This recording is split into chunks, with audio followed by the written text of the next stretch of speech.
نو نبی علیہ الصلوۃ والسلام فرمای دا مخلوق دی الله، دا کومبه دی الله دا دا انسانان دي سیدی لکه دی الله دی کور نپر، او الله رب العزت هغه بندگان ګران دي کوم چې دی الله دی کور لوالو سره، دی الله دی کورنۍ له خلق نپرو سره احسان معامله کوي، د شیګړی معامله کوي، دی هغو په ضروریاتو کې کوشش کوي. نو دا ډیر عظیمه اعمال دي. رسول الله صلی الله علیه وسلم امت ته د دې اهمیت هم بیان کړی او د دې تعلیم هم ورکړی، بلکې بعض احادیثو کې خو لا داسې راځي چې بعضو خلکو ته الله رب العزت چې دا وس او قدرت ورکوي، مال او دولت ورکوي، دا الله رب العزت مخکې نه چاڼ کړي، مخکې الله رب العزت دی هغو انتخاب کړی. لکه څرنګه چې یو حدیث کې دا نبی علیہ الصلوۃ والسلام فرمایي، دا طبرانی روایت کړی، عبدالله ابن عمر رضی الله تعالی عنهما فرمایي چې نبی علیہ السلام فرمایي ان لله عبادا اختصهم لنفع العباد، دی الله داسې بندگان دي چې دا الله رب العزت خاص کړي دي، منتخب کړي دي، جلا کړي دي صرف د دې خبرې لپاره چې دی الله نور بندگانو ته ګټه ورسوي.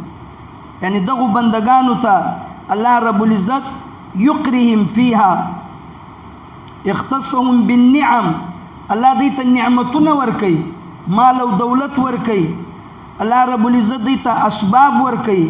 ولې ورکوي؟ لمنافع العباد، دې لپاره ورکوي چې دا د الله بندگانو ته ورسوي. یعنی دی یوه واسطه ده، لکه د ډاکخانې وال، د کوریر وال، هغه چې موږ ته یو شی راوړي نو داسې نه ده چې دا شی دی موږ ته راوړي، دا شی د ده ده، بلکې ده ته د دې تنخوا پیدا کیږي. که دی دا شی موږ ته نه راوړي ده ته تنخوا نه پیدا کیږي، دا ورکولو وال بل څوک ده، ده ته دا شی ځکه ورکول کیږي چې دا پلانکي ایډرس باندې پلانکي سړي ته ورسوه، چې تر څو پورې دی رسوي په دې کار کې مشغولی ده ته تنخوا پیدا کیږي. او چې کله دی خپله دا ډیوټي پرېږدي، کوریر کمپنۍ ډاکخانې وال دی له نوکري نه ایسته کړي، بل نه پر پې کېږدي. نبی علیہ الصلوۃ والسلام موږ ته دا خبره بیانوي چې الله رب العزت داسې خلق خاص کړي دي، یقرهم فیها ما بذلوها فاذا منعوها نزعهم منها، چې کله دی دی الله هغه امانت دی الله رب العزت ورکړی شی له یغجې نه منع کړي، نه یې ورکوي، خپله پې کیني او په هغه باندې بخل شروع کړي، نو الله رب العزت نزعها منهم، الله له هغو نه دغه شی واخلي، دغه نعمت، دغه اسباب الله له دوی نه ایسته کړي، فحولها الى غیرهم، نو له ده نه یې واخلي الله یې بل ته ورکړي. او بل ته یې ولې ورکوي؟ چې ته اوس د ما بندګانو ته دا شی رسوه، نو چې تر څو پورې هغه رسوي له هغې خوا نه راځي. بلکې بعض روایاتو کې راځي دغه د لګولو د الله په بندګانو باندې د خپل وس مطابق داسې ده لکه چینه، له چینې نه چې څومره اوبه راباسي هغه نورې اوبه شاته را رواني، او که نه یې راباسي هغه اوبه په خپل ځای باندې ولاړې دي، له هغه نه دریاب نه جوړېږي، له هغه نه کوم سیلاب نه روانېږي، او چې راباسي یې که څومره راباسي شاته نورې را روانې دي.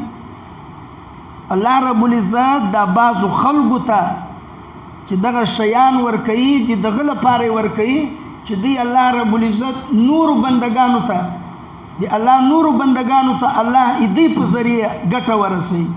نو د دوی هم ګټه ده چې د دوی اجرونه او ثوابونه په آخرت کې دا محفوظه کیږي. بلکې علامه مناوي رحمت الله علیه یوه ډېره ښه خبره لیکلې، وایي هر بنده دا غواړي چې له ما سره کوم مال او دولت او اسباب دي له ما سره باقي پاتې سي، له ما نه ضایع نه سي، له ما نه لرې نه سي، په ما باندې زوال نه سي رای.